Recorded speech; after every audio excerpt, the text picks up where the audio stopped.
La sociologue Margot Dehache souligne un phénomène assez nouveau, c'est-à-dire qu'il y a une hausse des violences physiques dans le primaire, mais qui décroissent ensuite au collège, mais en revanche au profit, malheureusement aussi, de violences verbales, psychologiques et de violences sexuelles.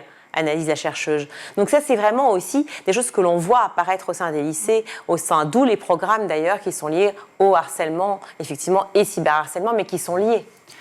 Ah ben, tout ça est lié.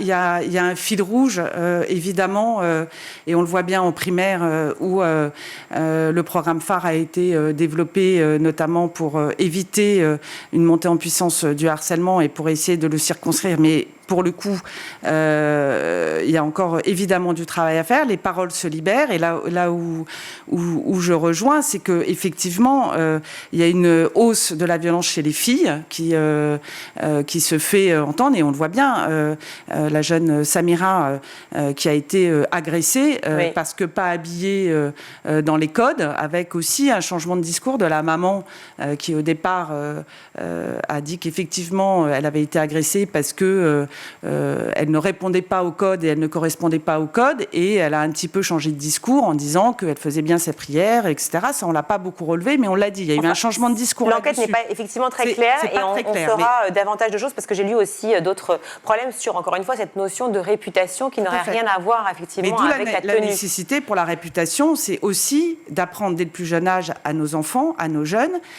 à gérer les réseaux sociaux. C'est-à-dire que la réputation qui passe beaucoup aussi par les réseaux sociaux et par la diffusion d'images, c'est de ne pas se mettre en situation d'être harcelé derrière, que ce soit pour un garçon ou pour une fille, de faire attention aux propos qu'on tient, aux propos qu'on écrit, à faire du discernement et à faire de la critique sur les informations aussi, les fake news et autres qui peuvent circuler.